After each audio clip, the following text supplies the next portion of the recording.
The morning begins like any other in the Congolian rainforest. But this is not an ordinary morning. This is the last day of a reign. Somewhere high in the tangled canopy, a king is about to fall. His name, if chimpanzees had names, would be Titan. For 7 brutal years, he has ruled this troop of 43 chimpanzees with a combination of raw power and strategic violence that would make any human dictator envious. He did not inherit his throne. He took it, ripped it from the bleeding hands of the previous alpha in a fight that lasted 3 days and left the jungle floor stained red. That was the last time anyone challenged him directly. Until today, Titan sits in his usual perch, a thick branch of the massive fig tree that serves as the troop's gathering place. His body is a monument to violence. Scars run like rivers across his face, his chest, his powerful arms. Each one tells a story. A rival silenced, a rebellion crushed, a lesson taught in blood and broken bone. At 28 years old, he is in his absolute prime, 180 pounds of coiled muscle and calculated aggression. His canines, when he bears them in threat, are 2 inches of ivory death. No predator in this forest dares approach when Titan is near. But power, as any student of nature knows, is not eternal. It is a river that flows in only one direction. And right now, beneath the canopy, that river is beginning to turn. 3 males sit together at the base of the fig tree. They groom each other with a casual intimacy that speaks of alliance. The largest is Scar, named for the jagged white line that runs from his left eye to his jaw. He is younger than Titan, faster, hungry. Next to him sits Fang, smaller but vicious, known for his willingness to bite first and consider consequences never. The third is Ghost, so named because he moves through the forest like smoke, silent and unseen until he wants to be found. Together, they represent a force that might, just might, be strong enough to topple a king. This is not the first time they have sat together like this. For 3 months, they have been building their coalition in the shadows, sharing food, defending each other from Titan's rages. Slowly, carefully, weaving a web of loyalty that excludes the alpha. In chimpanzee society, revolution does not announce itself with speeches or manifestos. It announces itself with grooming sessions and shared glances. With the slow, patient construction of an alliance that can survive the storm to come, Titan knows something is wrong. He has ruled too long not to sense the shift in the political wind. He sees the way the 3 males avoid his gaze. The way they move together, always together, like a single organism with 3 heads. Yesterday, when he displayed his dominance, charging through the troop with branches raised and screams that shook the leaves. Only the females and juveniles scattered. The 3 males simply watched. Did not flee, did not submit, just watched. It was a message written in stillness. A female approaches Titan with an infant clinging to her chest. She presents herself, a gesture of submission and request for grooming. Titan reaches out, his massive fingers surprisingly gentle as he parts her fur, searching for parasites.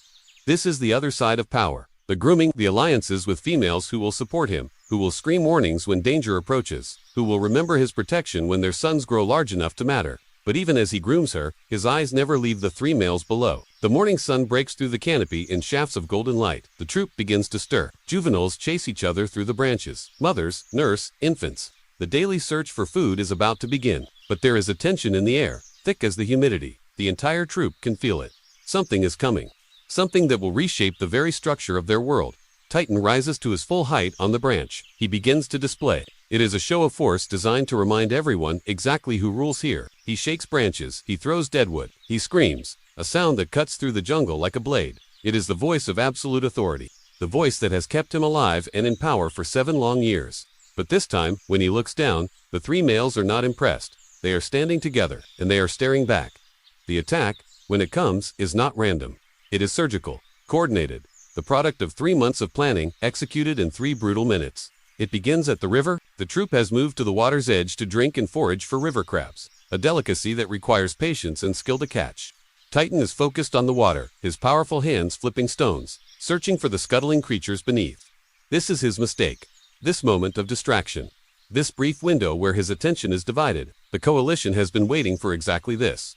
Ghost moves first. He comes from behind, silent as his name suggests, and delivers a savage bite to Titan's left calf. The pain is immediate and overwhelming.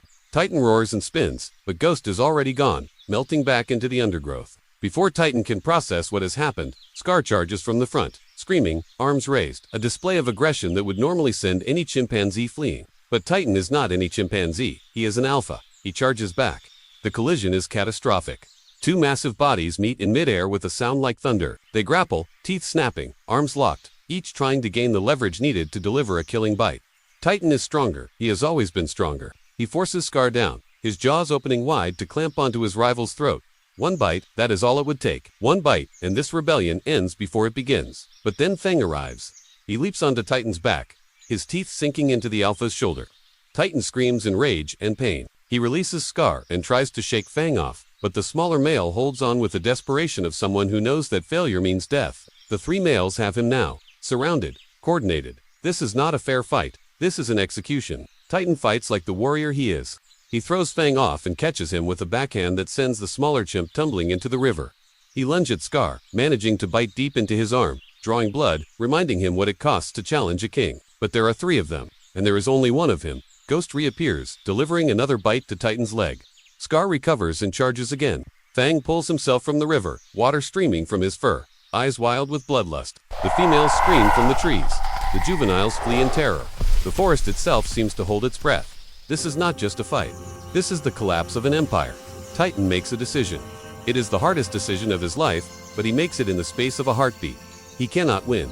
Not today. Not against three coordinated males who have planned this ambush with precision. He turns and runs. The king be unconquered, the alpha of 7 years. He runs. The coalition pursues. They chase him through the undergrowth, screaming their triumph, advertising their victory to every creature in the forest. Titan is faster, his terror lending him speed, but he is also bleeding from multiple wounds. He can feel his strength draining with every step. He crashes through a thicket of thorns, the pain barely registering against the greater agony of his injuries and his shattered pride. He reaches a massive ironwood tree and begins to climb, up higher, away from the gnashing teeth and the coordinated fury below. The three males reach the base of the tree, but do not follow. They do not need to. They have made their point. They have drawn blood. They have shown the entire troop that Titan is not invincible, that he can bleed, that he can run. Scar stands at the base of the tree and screams up at the cowering alpha. It is a sound of pure dominance, a declaration that the old world has ended and a new one has begun. Fang and Ghost join in, their voices harmonizing into a chorus of revolution. The message is clear. Titan's reign is over. The coalition rules now, but something is wrong. The three males begin to argue. Scar wants to pursue Titan up the tree and finish what they started. Fang disagrees, suggesting they consolidate their power with the troop first. Ghost says nothing, but his eyes are calculating, watching both of his allies with an expression that suggests loyalty might be more flexible than either of them realize. The coalition, so unified in violence, begins to fracture in victory. Night falls on the forest like a curtain. Titan sits alone in the ironwood tree, higher than he has ever climbed before. His wounds have stopped bleeding, but the pain is constant, throbbing with every heartbeat. Below, he can hear the sounds of the troops settling in for sleep. But there is a new voice dominating the soundscape. Scar, the new alpha, already marking his territory with calls and displays. Titan should be dead. By all rights, the coalition should have killed him when they had the chance. That is how these things usually end. The old alpha is either killed or driven so far from the troop that he dies alone, unable to forage effectively, unable to defend himself from leopards or other predators. But they let him go. They made a mistake, and Titan is nothing if not a survivor. He spends 3 days in exile. 3 days of pain and hunger and the crushing weight of loneliness. Chimpanzees are social creatures. Isolation is a special kind of torture for them. Titan forages alone, eating whatever he can find. His movements are slow, cautious. Without the protection of the troop, he is vulnerable. Every sound makes him freeze. Every shadow could be a leopard. He sleeps in different trees each night, never in the same place twice. Always alert for the footsteps of assassins who might come to finish what they started. But something is happening back at the fig tree. The coalition is collapsing. Scar has claimed the position of alpha, but Fang and Ghost are not satisfied with subordinate roles. They fought together, bled together, risked everything together. Why should Scar alone enjoy the spoils? The arguments begin on the second day. By the third day, they have escalated into violence. Fang challenges Scar directly, emboldened by their recent success. But Fang is not Titan. He is smaller, weaker. Scar beats him savagely, reasserting dominance. Ghost watches from the sidelines, saying nothing, calculating. On the fourth morning, Titan makes his move. He has been watching from a distance, observing the fractures in the coalition with the keen eye of someone who has played this game for 7 years. He knows that power, when divided, is weakness. He returns to the fig tree, not charging, not displaying, just walking, slowly, deliberately, a king returning to reclaim his throne. The troop sees him first. The females begin to scream, not in fear, in excitement. Some of them remember his protection. Some of them have sons who might one day benefit from his favor. Politics in chimpanzee society is multi-generational. Titan has allies. He has always had allies. He just needed the coalition to remind him why alliances matter. Scar sees him approaching and immediately begins to display. Branches shake, screams echo. It is meant to be intimidating, But Titan does not stop. He keeps walking. Fang moves to Scar's side, ready to support his ally. But Ghost does not move. Ghost sits in the tree and watches. This is the moment. The moment that will determine everything. Titan stops 20 feet from Scar. The two males stare at each other. 7 years of history compressed into a single moment of eye contact. Titan's wounds are visible, ugly purple bruises and scabbed over bites.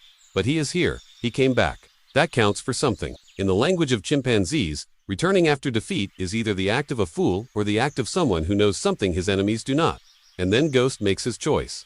He descends from the tree and walks to Titan's side.